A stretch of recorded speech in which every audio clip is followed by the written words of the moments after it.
There are football matches. And then there are football moments that live forever.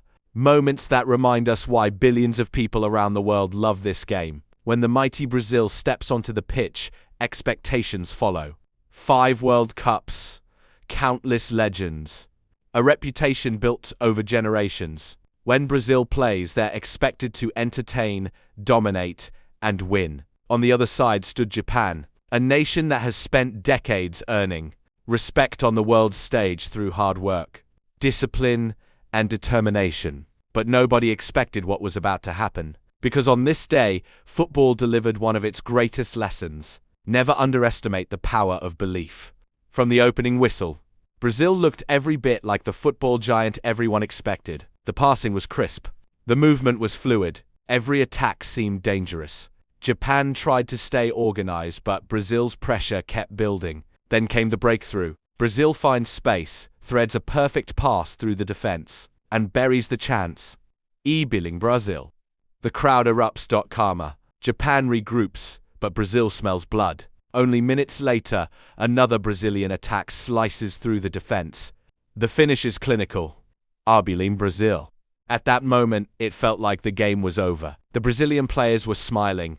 The fans were celebrating. Commentators were already talking about Brazil's quality and dominance. Meanwhile, Japan walked toward halftime trailing by 2 goals. But what happened in that locker room may have changed everything. No panic.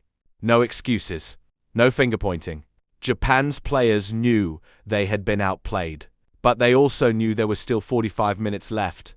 Sometimes a comeback doesn't start with a goal. Sometimes it starts with a decision. A decision to keep fighting. A decision to believe. When Japan returned to the field, they looked like a completely different team. The energy had changed. The body language had changed. And soon, the match itself would change. Japan started pressing higher, winning loose balls, challenging every pass. Brazil suddenly found itself under pressure. Then the breakthrough arrived. A quick attack catches Brazil off guard. The ball falls perfectly inside the box. Shot. Goal. Now the stadium begins to buzz. Japan isn't celebrating like they've won. They're sprinting back to midfield. They know the job isn't finished. Brazil tries to slow the game down, but momentum is a powerful thing. Every tackle from Japan gets louder cheers. Every interception builds more confidence. And then it happens again. A beautiful cross swings into the area. A perfectly timed run. A thunderous header. Goal. The comeback is complete. Also, everyone thought. With the score level, most teams would be happy. Most teams would protect the draw. Japan wanted more. And they got it with a counter 3-2. Japan wins it.